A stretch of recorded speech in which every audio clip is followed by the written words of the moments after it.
let's finish up what we got from Wet n Wild. This is the Photo Focus Primer Face Powder.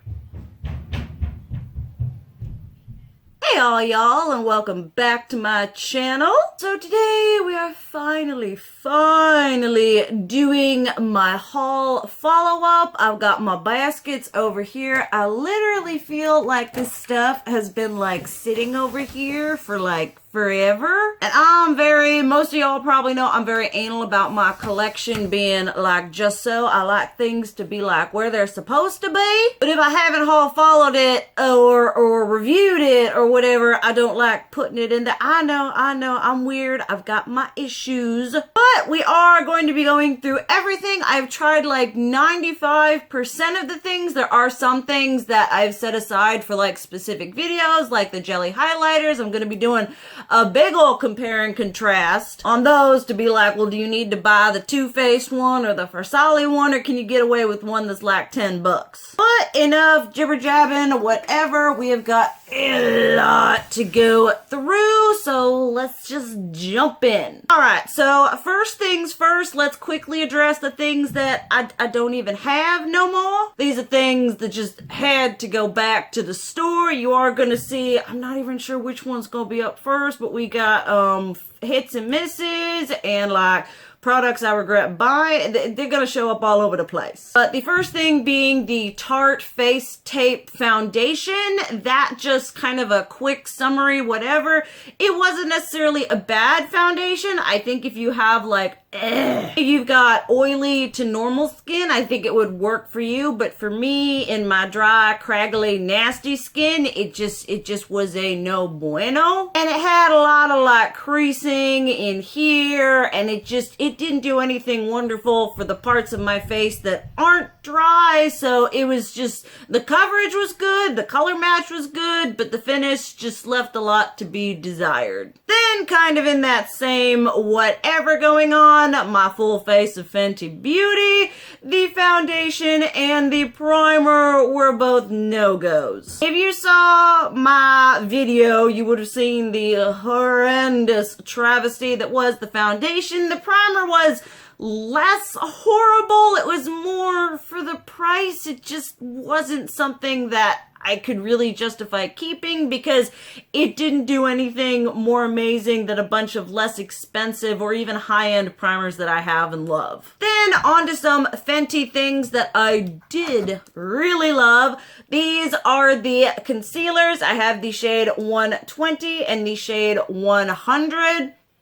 These are beautiful. I absolutely love how these blend out. Like, if she could come out with a foundation that was like this formula consistency, I'd be so down. But these are definitely something that I would recommend. They have good coverage. I just love how they blend out. They just look so airbrushed on your under eyes, and they just give you like a seamless highlight down your nose. Then continuing on with Fenty Beauty, we have the Pro Filter Setting Powder, which is also something that I really love. I'm actually going to need to be getting me the like lilac, lavender, whatever one of this, and one of y'all left a comment that was like, you need that in your life, and I'm like, okay, you don't gotta tell me twice. But I think this is a beautiful powder. It is, in my opinion, at least for someone who is as pale as me, it isn't completely translucent. It does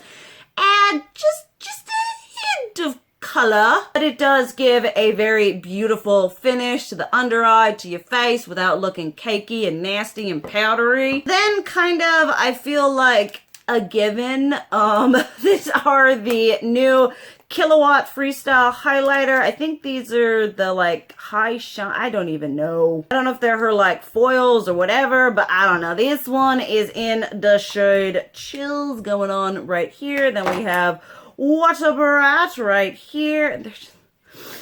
They are so beautiful. If you like something that is like high shine and super reflective, these are gonna be it for you. They're just beautiful. Absolutely stunning. Cannot get enough of these. They're just absolutely gorgeous. Then is that it? No, we got this from Fenty. Alright, this, oh my goodness, this is kind of like a middle ground. This is her Stunna lip paint. I got mine in the shade Unbutton. I love the applicator. She does have a very unique applicator. It's like this really precise little thing going on here. The formula is super liquidy, and I'm kind of not a fan of that. Like, it's not a bad formula, but I don't feel like it's any better than Jeffree Star, Kat Von D, Sugar Pill, or even like Wet n Wild or Juvia's Place. It's just a little bit more difficult for me to work with, and that may just be like my own personal whiny opinion. But I mean, it's just kind of like middle ground. I'm like, all right, it's a nice liquid lipstick, but it's not anything better than what I already own. I honestly don't see myself investing in any more of these. All right, let's go through some like more affordable stuff, because I think that was like the majority of what I had. We have these Wet n Wild Photo Focus Water Drop Primer. Absolutely hate this one. You would have seen in my full face of affordable makeup that this one, for some reason, don't ask me why, just smells like mashed potatoes. I don't understand. I don't get it. I don't like it. The cucumber one is nice. It isn't anything super amazing, fantastic, changed my life. And same with the rose one. They were just kind of okay. I'm still on the hunt for an affordable Holy Grail primer, and unfortunately these were not it. Then, kind of in that same whatever vein, we do have the Photo Focus. I always look at the like en français side, and I'm like, Wet n Wild Photo Focus Rose 3-in-1 Base Allure. I'm like, oh wait, 3-in-1 primer water. I mean, these are basically what they say. They're water. I don't find that they do anything to prep my skin before putting anything on. I don't find that they do anything after I put stuff on. They're like kind of okay as like a refreshing spray. Like if I'm like, before I go to bed and I'm like, oh, I need a little something that's not water, I'll spray one of these on. But I mean, I don't feel like they did anything, once again, amazing. Then a product that I just straight up not a big fan of. These are the Wet n Wild Mega Last Liquid Catsuit High Shine Liquid Lipsticks. Now these, I feel, in conjunction with like a lip liner or a regular bullet lipstick or a liquid lipstick topped on top to kind of give you a shiny effect. Sure, they work fine that way, but if you wear these on their own, they will do the slip and slide, feather, and bleed going on. They do not stay put. They do not, I mean, they're very sticky, like you, and just all up in there. These were not my thing. I think, you know, for like photos or for maybe filming really quickly, yeah, sure, but like, wearing for any extended period of time, these would just, no. I do like, this one is the Late Night Done Right, which is, I think it's either a black or just a really friggin' dark purple. But this one, sometimes I don't want completely matte black lips, so this one I will top over a matte black lipstick, but just like I said, on their own, not so much. Another Wet n Wild item that did not amaze me is the Wet n Wild Photo Focus Stick Foundation. This was I've tried it on its own, and then I've tried it with like a face oil, a really hydrating primer, and it just did not look the best on my skin. I feel like it emphasized whatever texture I had. It sunk into pores and lines and just didn't give me that smooth, airbrushed finish that I prefer in a foundation. If you have oily skin, this might be something that would be good for you, because I feel like it would be good at keeping the oils at bay and kind of giving you just a very non-oily finish. But for me and my dry skin, this was a no bueno as well. And Along the same lines, the Makeup Revolution Fast Base Stick Foundation. This one was like a little bit better, but it just didn't, once again, give me a nice finish to my skin. We had the texture, and then when it like dried down, it looked really powdery. I have one stick foundation that I absolutely love, the Pure 3-in-1 something something, and that one gives me a nice finish without like looking cakey or dry or powdery or anything like that. But this one just, we're once again, we're looking for an affordable one, but we just haven't found it yet. Two more concealers. This is the ColourPop No Filter Concealer. Absolutely love this. It is a beautiful formula. It blends out gorgeously. Gives you a nice coverage. I feel like it didn't, you know, I was washing my face and I had like dry, flaky bits under my eye right here, and I was like, no, I don't want to get old. But this did not emphasize any of that. It went over really nice. It looked smooth. It didn't do too much in the crepey craggliness going on right here. So I was very pleasantly surprised by this, and this is going to be probably a new favorite. One that's not a new favorite. This is the LA Girl Pro Conceal High Definition Concealer. Y'all, this thing is so thick and like, oh my goodness. Like you put just the titchy little bit going on there and it's like blending out spackle. It's just so thick and so hard to blend out, and then it just looks very cakey and it like sits on your skin. It doesn't blend out smoothly like this one or the Fenty or my Kat Von D or the Tarte Shape Tape or my Urban Decay. I know people went like gaga crazy for this a while back, and I'm not sure why it doesn't. Maybe if you've got like perfect under eyes going on, you've got no texture, no fine lines, no nothing, maybe this would be your boo. But it was not it for me. Then a hit from LA Girl. I mean, there's certain products that are just like really easy to make, I feel, and that would be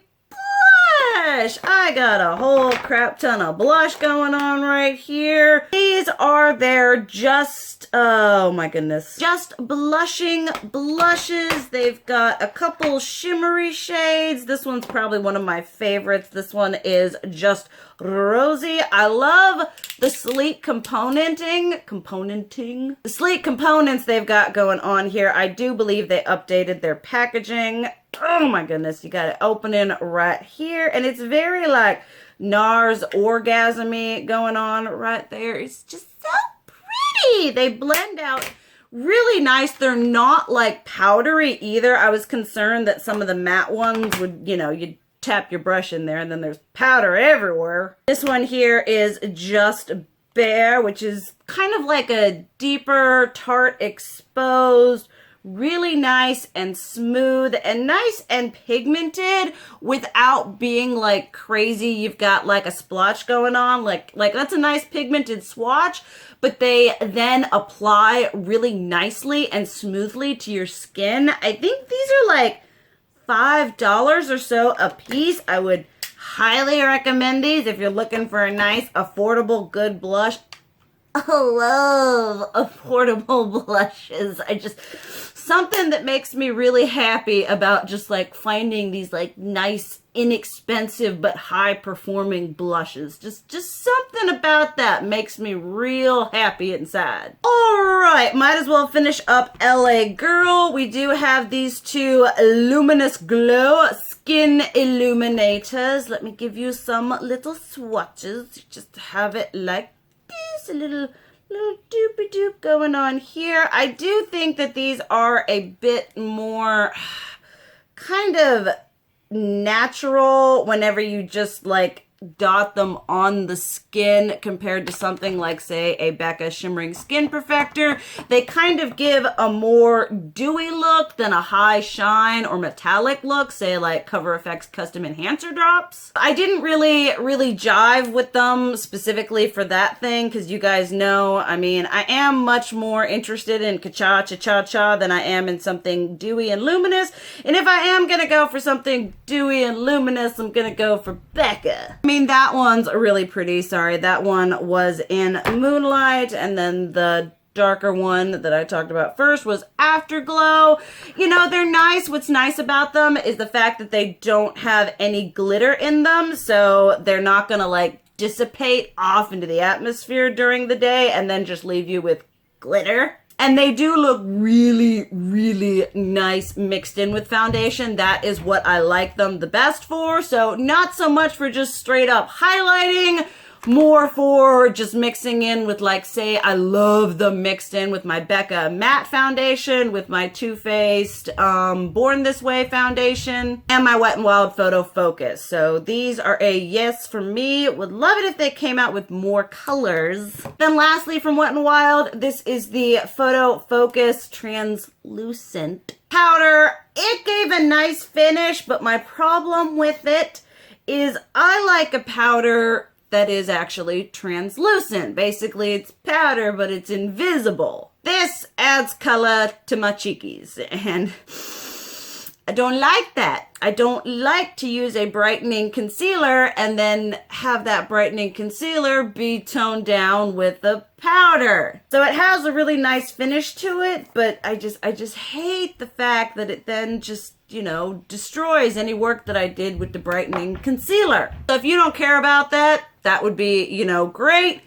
Loose highlighters, I mean, what's to say? This one here is in You Glow Girl, and this one is I'm So Lit. I'm not sure which is which, but I know two of the colors are re-promotes of the Zodiac one and the Gothographic Moon Tears. I mean, Wet n Wild has basically cornered the market on loose highlighter formulas. Y'all don't need to buy from Artist Couture or anything like that.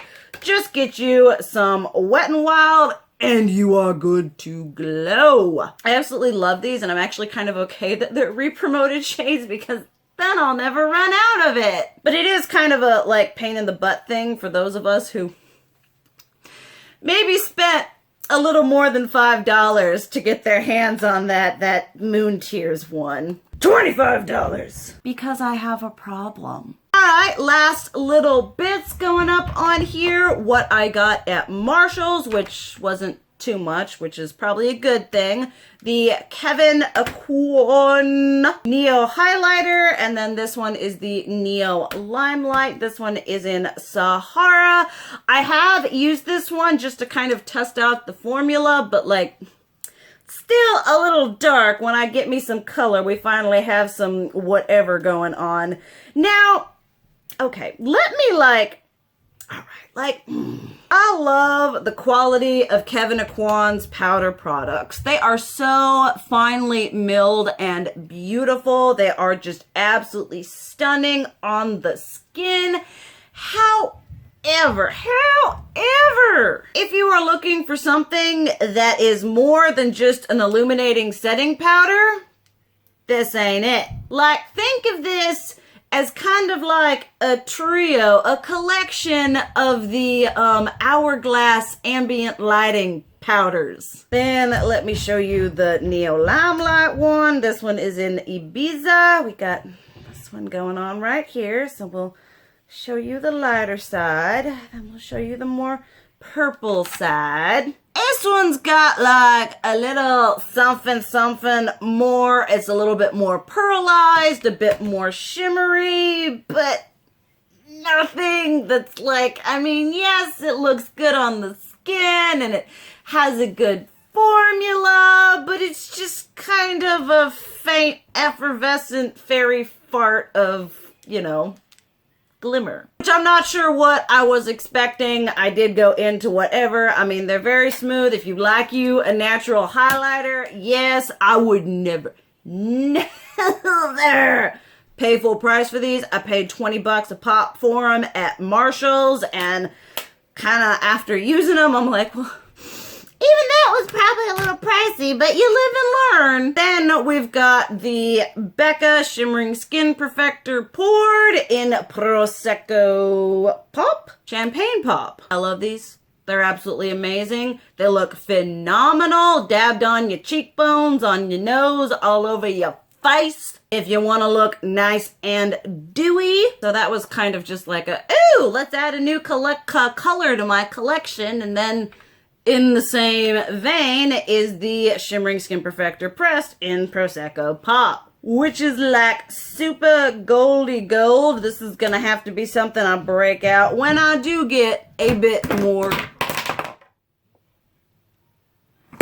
This is gonna be something I have to break out when I do have a bit more color, because it's just a bit rich in the gold tone right now, but it's a great formula. Highly recommend. And I did get the Bare Minerals Invisible Glow. This is a like soft, light, natural highlighter that I can get behind. It just looks so soft, focused on your skin. If you are in a position to do bridal or prom makeup, these are absolutely stunning. These are kind of like the Hourglass ambient lighting powders, but I actually like these so much more. I don't know why. I think they just look better on the skin. So I am super happy to have that one in my collection. Then let's round this up. We are at like 27 minutes. The Flower Beauty Seal the Deal Hydrating Setting Spray. Really, really like this. It gives me a nice finish to my face. It does not have any glitter in it, which cannot be said.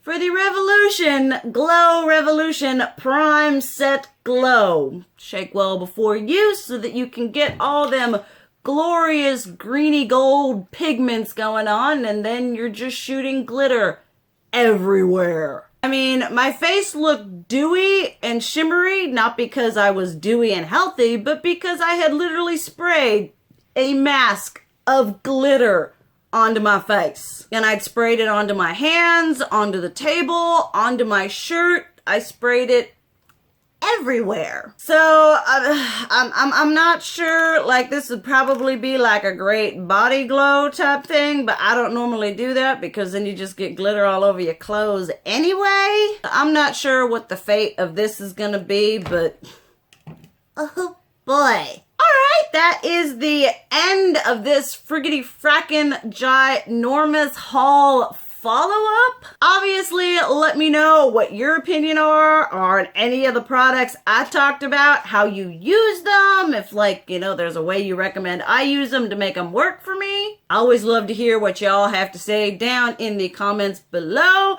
But thank you guys so much for watching. I love you, and as always, keep it real. Mwah!